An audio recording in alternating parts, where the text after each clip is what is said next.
Hey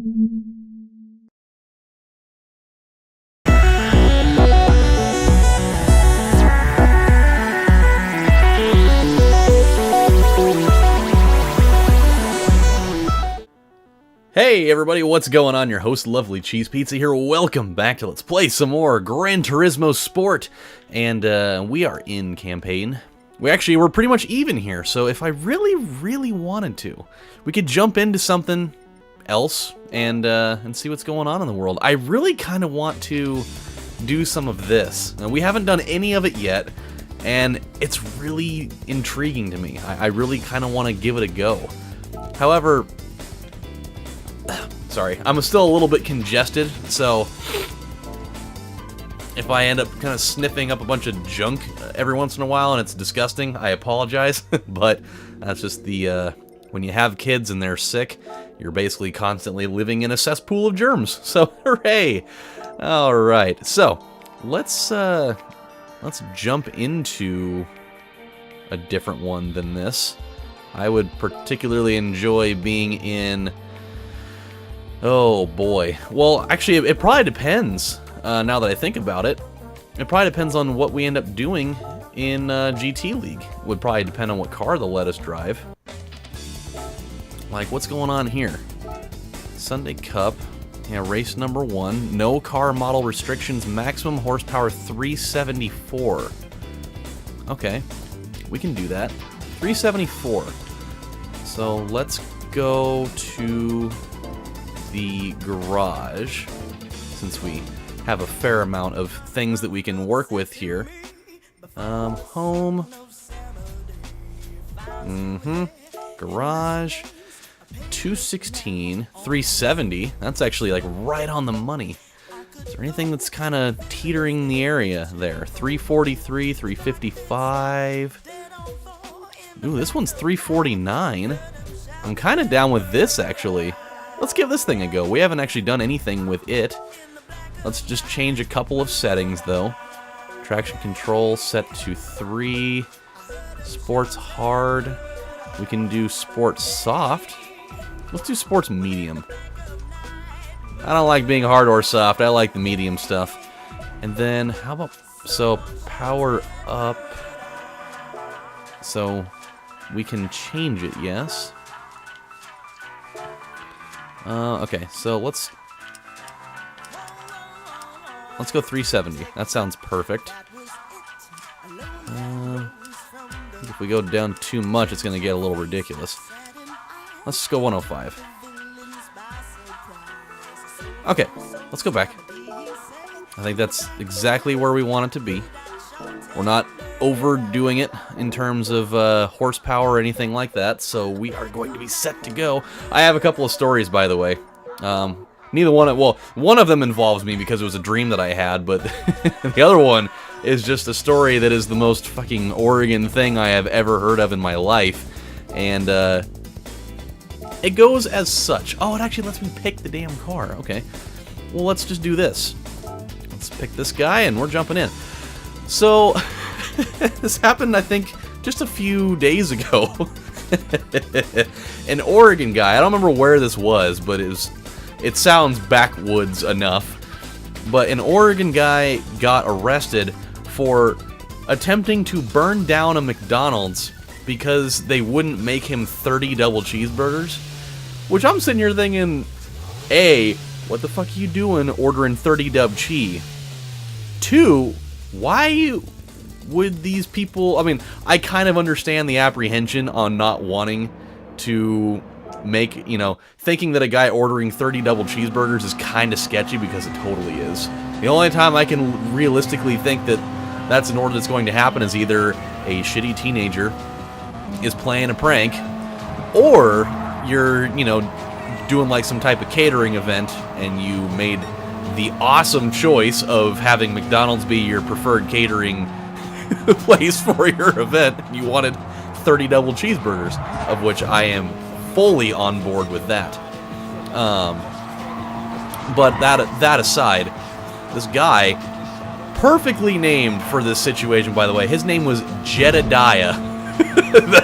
I mean, the only thing I can imagine here is that he came rolling in on his super lifted, horribly souped up, if you could even call it that, you know, like 1970 Ford F-1250 truck it's got like 7,000 horsepower, but it only gets about 3 miles to the gallon because, you know, fucking, yeah, America.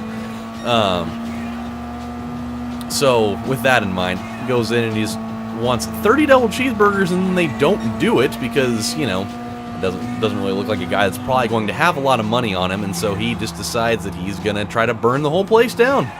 He's gonna Michael Moore that thing and bring it all down, bring it all down, and then you know, I think somebody actually had a weapon and drew a gun on him or something like that. I'd have to go back and read the article, but there was something involving a weapon in there, and you know, people were able to subdue him until the authorities got there and everything was fine. But yikes with all of that.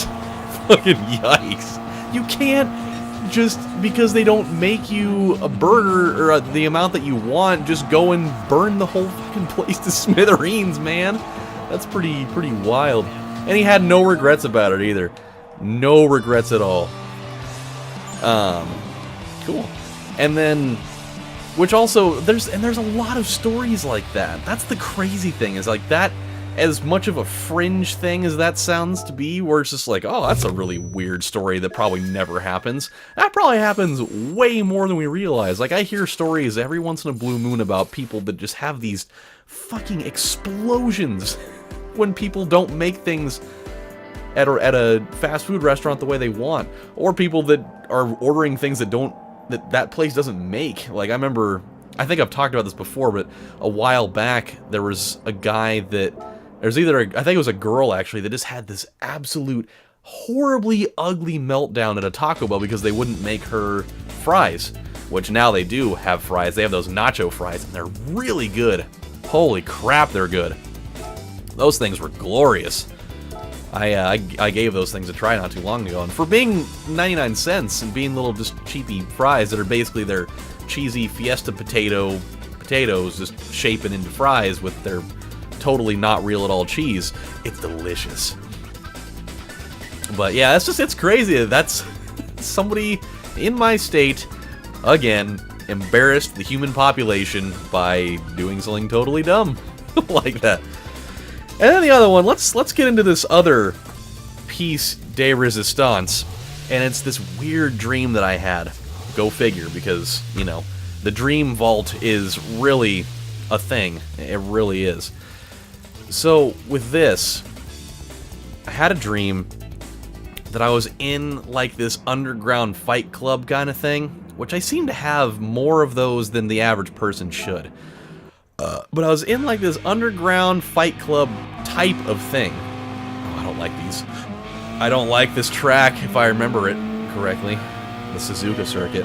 Yeah, I'll live with it. I got 3 laps on it. I do like the fact that there's more cars in these. I know I've said this before, but I am a particular subscriber to the idea that having races where there's more than just 6 people in it, that was one thing that, you know, it was fine in the other Gran Turismo games, but I like having more competition. You know, it adds a little bit more of, like, it kind of reminds me of like the Daytona, like the Daytona 500 arcade game, or where you end up going up against like 32 people or something like that, and it's just a lot of people. It makes it fun, especially when you start passing a bunch of people in the beginning. You feel like you're accomplishing so much more. Kind of reminds me of Top Gear for the Super Nintendo a little bit in that respect too, where there's 20 people per race, and in the very beginning you're just passing them all at, you know, fucking crazy paces. Anyway, I digress. So I'm in this weird ass underground fight club, and I have the same body that I had when I was in high school, so I'm like a good 40 or 50 pounds less than I am right now in this particular, you know, dreamscape. And the guy that I'm going up against is like this Malaysian looking guy. He's also super, you know, wiry and skinny just like I am. We're about the same height. No idea what this guy's age is. No idea what I'm doing in this place. And so they call up our names, and we're supposed to go up into, you know, the arena that looks vaguely based off of the one that was in Bloodsport, but the fighting arena wasn't raised up or anything. It was just kind of an area. But there was, like, nobody around. Like, there wasn't really any, like, crowd directly in my field of view. And so that was kind of weird. But as we walk up there, he's walking up there with, like, this super, like, official-looking bow staff-looking thing. They, you know, out of, like, bamboo and all that. And I didn't even have a weapon. So I was just like, well, that's not fair. And so I had to just grab the closest thing that I had near me, and I grabbed a, I just grabbed a broom. And I go up into the arena, and we start fighting. And I'm just paranoid. I'm like, dude, this guy's gonna beat the shit out of me. I was like, I just need to try to hang in there as long as I can. And so I'm you know, I'm going toe to toe with him. Like, I'm just trying to get, like, some little hits and trying to just feel him out a little bit. And then he just took this thing into high gear, and he was just like, fuck it, I'm not playing around with this dude anymore. And he just goes on this barrage where he's, you know, hitting me in the back of the knee, and hitting me in the legs, and hitting me in, you know, in, like, the shoulders and the chest, and he caught me in the back of the head once. And so I'm sitting, and so then I went into, like, this, you know, super aggression mode, and I just started going after him, and then we start in, like, this Don Fry Takayama pride fighting type of thing. We just start just exchanging blows. Like, I get one in, he gets one in, I get one in right back, and we're just constantly going back and forth, just welts everywhere. And we're just bludgeoning each other, more or less. Just on end, like, just no end to it, just keeps on going. And we're both just, like, after a while, you know, we're going for like 10 minutes, and we keep, like, looking around like, is this thing gonna stop? And all of a sudden you hear over the PA, you fight until someone dies or we say stop. And it's like, oh shit, okay. And so, you know, but we've kind of reached that spot where, you know, there's, like, that mutual respect, like, you almost don't want to kill each other. But we keep going, so we're just going after each other, just like, fuck it, man, I'm gonna beat your damn face in. And, you know, the aggression builds up, and the aggression builds up, and the aggression builds up. And we're getting to the point where, like, we're like out of energy, and our bodies are just giving out, and, you know, any one more hit to the temple would just totally kill somebody. And eventually, right as we're both going up for just our last ditch effort of a swing, you hear this, you just hear, like, this, you have survived. And that was, it's like, it wasn't like you have survived the test, but it was like, you have survived the night, we are satisfied, you may go.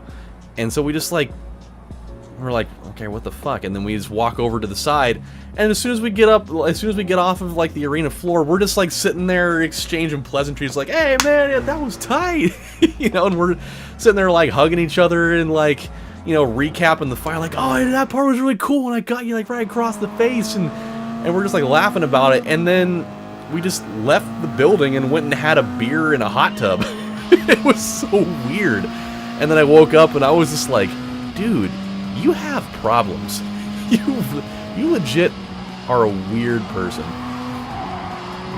And I am. But I have so many weird dreams about, like, just fighting people in strange venues. Okay, you guys need to chill. There we go. Now we're good. But yeah, dude, that was a strange thing. I could only imagine being in a fight club like that. Just thank God the person I wasn't going up against, at least he didn't have the body of, like, Chong Li from Bloodsport, where that dude is just fucking huge. He's just like an Adonis of a human being. But Chong Li was a little more squishy, but he was still a big guy. And I'm also really glad that during the fight he didn't try, you know, some shady moves where he, you know, kind of bends over and has some blinding powder in his, you know, right near his crotch that he throws up in my face, where he, you know, proceeds to literally rearrange the deck chairs that is my face on my face. You know, where my eyeball is where my nose is, and my nose is where my chin is, and my mouth is on my forehead. Because, okay, that wasn't good at all. That was not good. That was a bad turn. But we're okay. We're not really feeling it too much. Oh, Rompinin over there didn't really seem to take advantage of it. I'm okay with that. Puig? Yasiel Puig? Is it his brother? Who knows? Oh, you know what? This is actually, this track here, the very first time I ever played this game, when I just did like a little test of it before I did this series, this was the track that I did. And it was actually pretty cool. I enjoyed it. This was the moment where I realized just how different this game is from the other ones, because I was struggling. I was still using the D-pad, and I was like, oh my god, these controls are so temperamental. Everything feels so weird. I have no grasp of what's going on at all.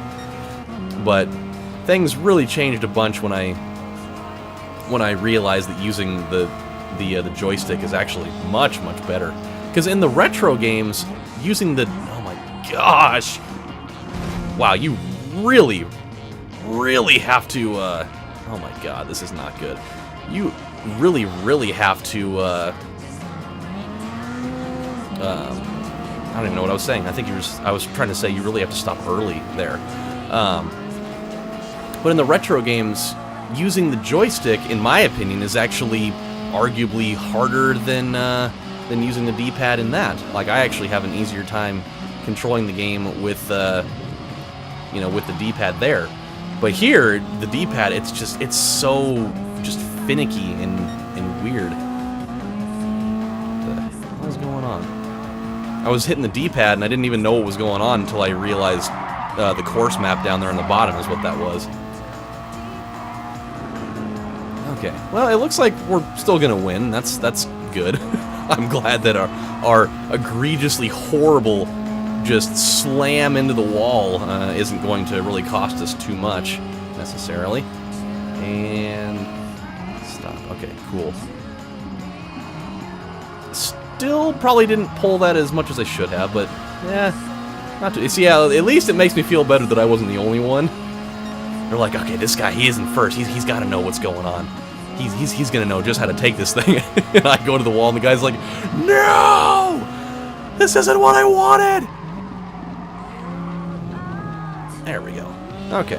Yeah, definitely, this is not gonna end up being my, not gonna be my smoothest outcome here. Oh, look at that. Rompinin's in 4th now. Pentinen came in. Oh, yes. There we go. That's a lot better. Still not the greatest corner in the world. You should usually be going from outside in and not inside out, but yeah, I made it work for me. It's all good. And the Italian comes in, well, not last, but last on the qualifying leaderboard, I suppose. So look at that. We got ourselves another win.